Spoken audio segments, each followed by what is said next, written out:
Prince sir இந்த விஷயத்தை எப்படி பார்க்குறீங்க? அவர் சொல்கிறதுங்கிறது புரட்சி கவிதாசன் விதவிதமான காரணங்களை சொல்கிறாரு. நாங்கள் வந்து மும்மொழி கொள்கை, அதாவது இந்திய மட்டும் படிங்கன்னு சொல்லலை, ஆனால் தேசிய கல்விக் கொள்கையை ஏற்றுக்கோங்கன்னு சொல்கிறோம். ஏற்றுக்கிட்டா நிதி. நீங்கள் வந்து தொடக்கத்தில் சொன்னீங்க புதிய கல்விக் கொள்கைன்னு ரெண்டு வார்த்தையை பயன்படுத்தினீங்க. அந்த ஆவணத்தில் புதுசாக ஏதாவது இருக்கான்னு சொல்லுங்க. இப்போ அவரே ஒத்துக்கிட்டாரு, சுதந்திர காலத்திலேருந்து என்ன இருக்கோ அதுதான் இருக்குன்ட்டார். அப்போ புதுசாக ஒன்றும் இல்லைன்னு தெரிஞ்சு வச்சு.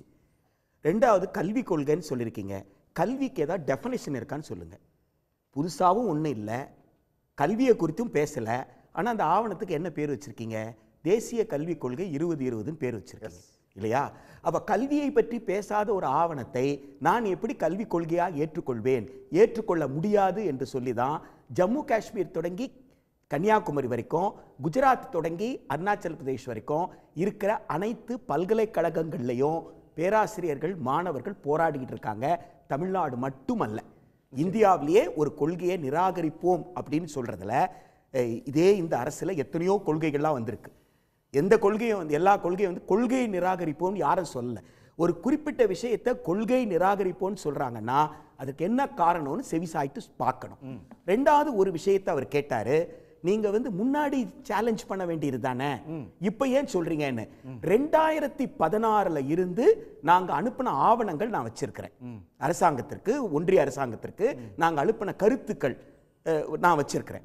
எல்லா இடத்திலையுமே எந்தெந்த கூறு, அதாவது முதல்ல அவங்க கேள்விகள், தலைப்புகள் கொடுத்தாங்க. 13, 23ன்ற தலைப்புல உயர்கல்விக்கும் பள்ளி கல்விக்கும் அந்த தலைப்புகள்ல தொடங்கி விமர்சனங்களை வச்சிருக்கோம். அதுக்கப்புறம் 43 பக்க அறிக்கைக்கு விமர்சனம் வச்சிருக்கோம். கடைசியா வந்த DNEP 2019க்கு விமர்சனத்தை வச்சிருக்கோம். எங்க விமர்சனங்கள் அனைத்தையுமே புறக்கணித்து விட்டு தமிழ்நாட்டில் இருக்க அரசியல் கட்சிகள், அன்றைக்கு இருந்த தமிழ்நாடு அரசு, அனைத்து இந்திய அண்ணா திராவிட முன்னேற்ற கழக அரசு, அந்த அரசு தெரிவித்த எதிர்ப்புகளை கூட நீங்கள் நிராகரித்து விட்டு நீங்கள் எதையெல்லாம் வரைவில் சொன்னீங்களோ அதை அப்படியே நீங்க என்ன பண்ணிருக்கீங்க, ஒரு கல்விக் கொள்கைன்ற பேர்ல கொடுத்திருக்கீங்க என்பதுதான். இந்த கல்விக் கொள்கையில மொழியை பற்றி அவர் கரெக்டா தான் சொல்றாரு, அதுல மொழியை பத்தியே பேசலன்றதை நீங்க நல்லா புரிஞ்சுக்கணும். அதுல கல்ச்சர் அண்ட் லாங்குவேஜ் அப்படிதான் அவங்க டீல் பண்றாங்க. பண்பாடு, மொழி ரெண்டையும் தான். அதை கரெக்டா புரிஞ்சுக்கிட்டீங்கன்னா திரு RN ரவி சொல்றது, அப்போ இப்ப மரியாதைக்குரிய கவிதாசன் அவர்கள் பேசினது, அதுல ரொம்ப ஆழமான விஷயம் இருக்கு, நீங்க பார்க்கணும். என்ன அவங்க சொல்றாங்கன்னா, நீங்க கரெக்டா படிச்சாதானே தெரியும். ஒரு ஒற்றை சமஸ்கிருத பண்பாட்டு தேசத்தை கட்டமைக்க தானே நாங்கள் முயற்சி செய்கிறோம். நாங்கள் என்ன ஹிந்தியா வளர்க்க போறோம் அப்படின்னு கரெக்டா கேட்கிறாங்க. அவங்க ஹிந்தின்றது ஒரு வயா மீடியா வச்சிருக்காங்களே தவிர ஹிந்தி அல்ல. அவங்க மொழியை பற்றியே பேசல. இந்திய மொழிகளை அப்படின்னா ஆவாதி மொழியில இல்ல, உத்தரப்பிரதேச மக்களுக்கு நீங்க பாடம் கற்றுக் கொடுக்கணும். போஜ்பூரி மொழியில இல்ல கற்றுக் கொடுக்கணும், உங்களுக்கு போடோ மொழியில இல்ல கற்றுக் கொடுக்கணும். மொழின்னா என்ன, இந்த மாநிலங்கள் எல்லாம் பீகாரில் இருக்கிறது வெறும் ஹிந்தி மொழியா? பீகாரி மக்கள் கிட்ட வரலாம், பேசலாம், வர்றீங்களா? அங்கே இந்தி எப்படி தன்னுடைய மொழியை விழுங்கியது. இப்ப மகாராஷ்டிரால அந்த கொதிப்பு ஏற்பட்டிருக்கு, மராத்தி மொழியை ஹிந்தி விழுங்க பார்க்கிறதுன்னு. இப்ப எல்லா மொழியையும் ஹிந்தி விழுங்கிய பிறகு இந்தியை சமஸ்கிருதம் விழுங்கும். ஆக அது எந்த ஆவணம்னு கேட்டீங்கன்னா, சமஸ்கிருதமயமாக்கப்பட்ட ஒற்றை பண்பாட்டு தேசத்தை கட்டமைக்கிற ஒரு செயல் திட்டம் தான். அதற்கு பெயர் தான் தேசிய கல்விக் கொள்கை 20. இதற்கு எது எதிரா இருக்குன்னா கல்வி எதிரா இருக்கு. அதனாலதான் அவங்க என்ன சொல்றாங்க, எழுத்தறிவு, எண்ணறிவு, வேலை திறன். உலகத்துல வேற எந்த ஆவணத்திலையுமே 3 வயது குழந்தைகளுக்கு ஏதாவது ஒரு வேலையை அறிமுகப்படுத்துங்க, ஃபன் லேர்னிங்ன்ற பேர்ல, மகிழ்ச்சியாக கற்றுக்கொள்ளுதல்ன்ற பேர்ல ஒரு வேலையை அறிமுகப்படுத்துங்கன்ட்டு உலகத்துல எந்த கல்விக் கொள்கையில சார் எழுதி இருக்கு? 14 வயதுக்குட்பட்ட குழந்தைக்கு நீங்க என்ன சொல்றீங்க அப்படின்னு கேட்டா, ஒரு வேலை திறன், ஒகேஷனல் ஸ்கில்லிங்க கொடுங்கன்னு கேக்குறீங்க. 14 வயதுக்குட்பட்ட குழந்தைக்கு ஏன் சார் வேலை திறன் வேண்டும்? அது என்ன அரைக்குறை திறன் கொண்ட?